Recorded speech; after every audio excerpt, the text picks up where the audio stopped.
नमस्ते everyone, Monika astrology में आपका बहुत बहुत स्वागत है। आज हम बात करने जा रहे हैं मार्च महीने के राशिफल की और मिथुन लग्न की। सबसे पहले शुरुआत करेंगे ग्रह गोचर के साथ। सूर्य 14 मार्च को मीन राशि में प्रवेश करेंगे। बुध कुंभ राशि में रहेंगे पूरे महीने के लिए। शुक्र 1 मार्च से 24 मार्च तक मीन राशि में रहेंगे और बुध वक्री हो रहे हैं 26 फरवरी से 20 मार्च, यानी कि 23 दिनों के लिए बुध का वक्री भ्रमण होगा। गुरु हो रहे हैं मार्गी 10 मार्च को। इस प्रकार से ट्रांजिट रहेंगे। सबसे पहले शुरुआत करेंगे आपके लग्न के साथ। मिथुन लग्न और लग्न का स्वामी बनता है बुध। बुध इस महीने आपके नवम भाव में राहु के साथ है। ये कॉम्बिनेशन ऐसा बनता है कि लग्न के अंदर भी गुरु मार्गी होंगे 10 तारीख से। अब लग्न लॉर्ड तो वक्री रहेंगे डेफिनेटली 20 मार्च तक। ये परिस्थितियों में एक ही चीज कहूंगी कि एडवाइजिंग से रिलेटेड, कंसल्टिंग से रिलेटेड जो काम करते हैं बहुत अच्छा कर पाएंगे। बिजनेस स्किल्स काफी डेवलप होगी। इस समय के अंदर आप थोड़ा ओवरलोड ऑफ वर्क की वजह से परेशान रहेंगे। थोड़ा सा काम का फ्रस्ट्रेशन हो सकता है। बहुत ही वेल प्लान्ड होके चलना है। आपका लग्न लॉर्ड है जो वक्री है, तो इस तरह से देखा जाए तो आपको हर चीज को प्लान करना है, हर चीज को 2 से 3 बार चेक करना है। हर चीज को आप पहले कोई भी कागज पे पूरा प्लान तैयार कीजिए, उसके बाद उसको इम्प्लीमेंट कीजिए, तो वो ज्यादा बेहतर रहेगा आपके लिए। क्योंकि जब भी वक्री बुध होते हैं और वो आपके लग्न लॉर्ड भी हैं, तो ये कहीं ना कहीं बहुत ज्यादा ओवरलोड वर्क ले लेते हैं, बहुत ज्यादा फ्रस्ट्रेशन महसूस करते हैं। ज्यादा काम होना और समय कम होना, ऐसी परिस्थितियां क्रिएट होती है कभी कभी। और ये काम का लोड आपको कहीं ना कहीं एक फ्रस्ट्रेशन दे देता है। यहाँ पर एक चीज है कि गुरु है तो आप बहुत ही अच्छा लोगों को अपनी बातों को समझा भी पाएंगे। अपने आप को पहले से वेल प्रिपेयर्ड रखिएगा। कहीं पर भी टेक्निकल मिस्टेक होने की संभावनाएं बनती है, तो वहां पर थोड़ा सा वेल प्रिपेयर्ड रहेंगे तो ज्यादा बेहतर रहेगा। द्वितीय भाव की बात करते हैं। देखिए, द्वितीय भाव का स्वामी चंद्रमा है। द्वितीय स्थान को देखते हुए फैमिली मैटर्स में इस महीने थोड़ा सा कंफ्यूजिंग रहेगा। आपके रिलेशंस भी थोड़े कंफ्यूज्ड रहेंगे। सेविंग्स के पॉइंट ऑफ व्यू से कहा जाए तो डेफिनेटली ये महीना अगर कोई भी इन्वेस्टमेंट करते हैं उसका आपको फायदे कारक रिजल्ट्स मिलेंगे। आ, यही चीज कहूंगी कि अपने खुद के दिमाग से और आपके खुद के अनुभव से आप जो भी काम करते हैं वो आपके लिए फायदे कारक रहेगा।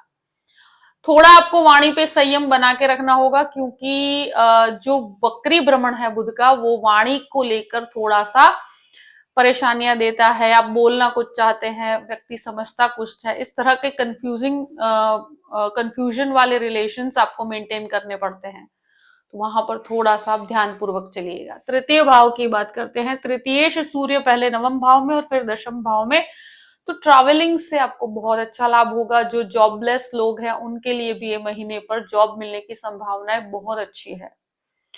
स्पेशली मैं कहूंगी कि इस महीने जो नवम और दशम भाव के अंदर जो ट्रांजिट होता है, किसी जगह पर आप कॉम्प्रोमाइजिंग अप्रोच के साथ भी जुड़ते हैं तो वहां पर आपको लाभ की प्राप्ति होगी। ट्रैवलिंग और मार्केटिंग से आपको फायदा होगा। जो भी मार्केटिंग, सेल्स और जो भी एचआर से संबंधित काम करते हैं उनके लिए लाभकारी परिस्थितियां होंगी।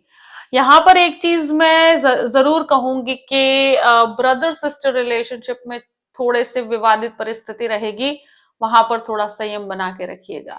चतुर्थ भाव की बात करते हैं। चतुर्थेश राहु के साथ और भाग्य स्थान में है, तो प्रॉपर्टी संबंधित हर कार्य के अंदर आपको सफलता मिलेगी। डॉक्यूमेंटेशन थोड़ा सा आप ध्यान पूर्वक कीजिएगा। डॉक्यूमेंटेशन में गलतियां होने की संभावना है, तो वहां पर आपको ध्यान रखना होगा। मदर की और फादर की, दोनों की ही प्रॉपर्टी से आपको लाभ है। पेरेंटल प्रॉपर्टी से आपको काफी अच्छे लाभ होंगे। ऐसी परिस्थितियों में थोड़ा सा कंफ्यूजन इस महीने रहेगा। आप कोई भी डील करेंगे तो वहां पर भी कंफ्यूजन हो सकता है। किसी की सलाह ले लीजिएगा, मगर आपके लिए फायदे कारक परिस्थिति रहेगी। अब बात करते हैं आपके पंचम भाव की। पंचमेश जो है वो आपके दशम भाव में है, फिर 11वें स्थान के अंदर है। तो ऐसी परिस्थिति में स्टूडेंट्स के लिए महीना एक तरह से देखा जाए फायदे कारक रहेगा। 10 तारीख के बाद गुरु मार्गी हो रहे हैं, तो वो दृष्टि संबंध आपके लिए बहुत ही फायदे कारक रहेगा। जो काफी समय से आप सोच रहे हैं कि जो मेहनत कर रहे हैं उसका यहाँ पर आपको प्रॉपर फल प्राप्त होगा। एक चीज मैं हाईलाइट करना चाहूंगी कि आपका लग्न लॉर्ड वक्री है, तो कंफ्यूजन में मत पड़िएगा, भटकाव में मत पड़िएगा, फोकस्ड रहकर पढ़ाई करनी है। ये कंफ्यूजन और बहुत ज्यादा मतलब ओवर थिंकिंग की वजह से आपको थोड़ा सा स्ट्रेस हो सकता है। बाकी पढ़ाई के अंदर आपको पॉजिटिविटी यहाँ पर जुड़ी हुई है। 10 तारीख के बाद यहाँ पर डेफिनेटली रिजल्ट्स और भी अच्छे रहेंगे। स्टूडेंट्स के लिए ये समय के अंदर फायदे कारक परिस्थिति, अगर टेक्निकल यानी आईटी या कोई भी लॉ से कनेक्टेड आप पढ़ाई कर रहे हैं तो वहां पर बहुत फायदे कारक परिस्थिति रहेगी। शेयर मार्केट से संबंधित लाभ इस महीने बहुत अच्छे जुड़े हुए हैं, और स्पेशली जो 24th तक का समय है बहुत ही बेहतर रहेगा। आपको शेयर मार्केट से संबंधित लाभ यहाँ पर आप देख सकेंगे।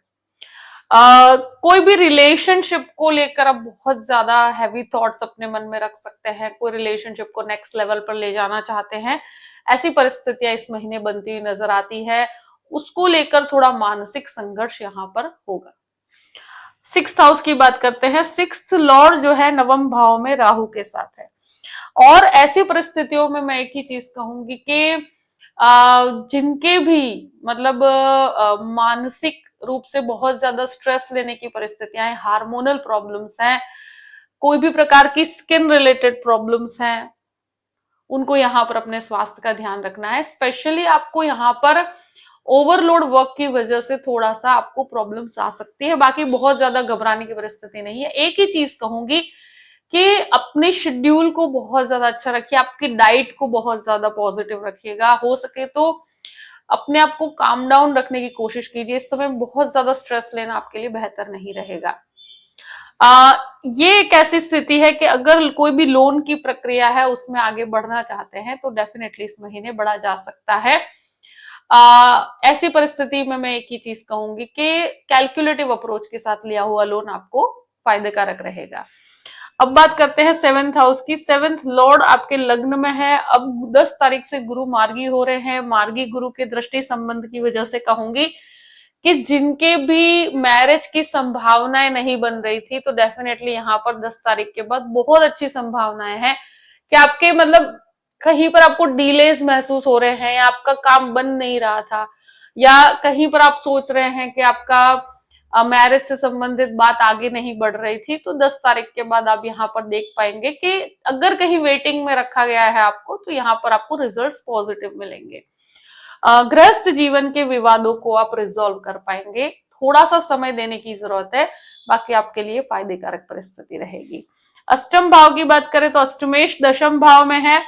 शनि यहाँ पर दशम भाव में होने की वजह से जो लोग रिसर्च बेस्ड या कोई भी लॉ से कनेक्टेड काम करते हैं उनके लिए फायदे कारक रहेगा। यहाँ पर आप अपनी स्किल्स को, आपकी मेहनत के ऊपर आपको खड़े रहना होगा, बहुत ज्यादा रिसर्च करना होगा, बहुत ज्यादा अपने जो भी इश्यूज है उनको खुद रिजॉल्व करना होगा। थोड़ा आपका इनपुट इसमें बढ़ाना होगा। टेक्निकली आपको बहुत ज्यादा परफेक्ट रहना पड़ेगा, तो ही आप इस चीज में बेहतर बना पाएंगे। नवम भाव की बात करते हैं। देखिए, नवमेश दशम भाव में है, और नवम भाव में सारे ही प्लैनेट्स यहाँ पर इकट्ठे हो गए हैं। मंगल है, राहु है, सूर्य है, बुध है। तो ऐसी परिस्थितियों में हायर एजुकेशन के लिए समय बहुत अच्छा है। कोई कंफ्यूजन रखने की जरूरत नहीं है। जो भी हायर स्टडीज के लिए आप जाना चाहते हैं, और स्पेशली जो हायर एजुकेशन के लिए या उसमें पढ़ाने की भी प्रक्रिया है, आपके लिए बहुत गजब का हेल्पफुल। जो टीचर्स है उनके लिए महीना बहुत अच्छा है। गुरु का दृष्टि संबंध यहाँ पर है, तो स्पिरिचुअली आप बहुत अच्छा ग्रोथ महसूस कर पाएंगे। आध्यात्मिक चिंतन में बढ़ोतरी होगी, आध्यात्मिक कार्यों में बढ़ोतरी होगी। दान दक्षिणा से आपको बहुत अच्छे लाभ मिलेंगे। यहाँ पर हो सके तो डोनेशन से आपको काफी अच्छे लाभ है, और भाग्य का बल यहाँ पर बहुत अच्छा है। फादर की हेल्थ को लेकर इस महीने थोड़ा सा ध्यान रखने की जरूरत है। ये महीना पिता के स्वास्थ्य के लिए बहुत ज्यादा अच्छा नहीं है। अगर हो सके तो वहां पर आपको थोड़ा सा ध्यान देना होगा। अगर कोई भी हेल्थ इश्यूज है उनको लाइटली नहीं लेना है। दशम भाव की बात करते हैं। दशम भाव का स्वामी लग्न में है, तो ये समय में करियर पॉइंट ऑफ व्यू से ये महीना बहुत अच्छा है। इस महीने आप जो भी काम कर रहे हैं, काम बहुत ज्यादा होगा और समय कम रहेगा। ओवरलोड वर्क की परिस्थिति, आप अपनी स्किल्स को बहुत ज्यादा एनहेंस कर पाएंगे। पिता के बिजनेस से बहुत अच्छे लाभ रहेंगे। पिता से कनेक्टेड लाभ यहाँ पर जरूर रहेंगे।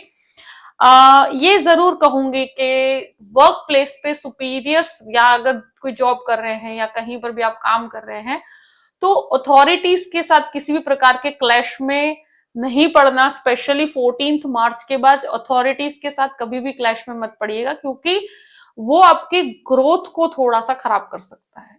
तो आपको कहीं पर भी किसी क्लैश में मत पड़िएगा। किसी के साथ बातचीत के अंदर आप कहीं झगड़ा विवाद कर लें तो आपके लिए नुकसानकारक रहेगा। बाकी फाइनेंशियल पॉइंट ऑफ व्यू से हर तरह से अच्छा है। आपको अपने खुद के व्यवहार पे थोड़ा सा काम करने की जरूरत रहेगी, क्योंकि जो बहुत मेहनत की है तो यहाँ पर वो रिजल्ट्स भी मिलेंगे।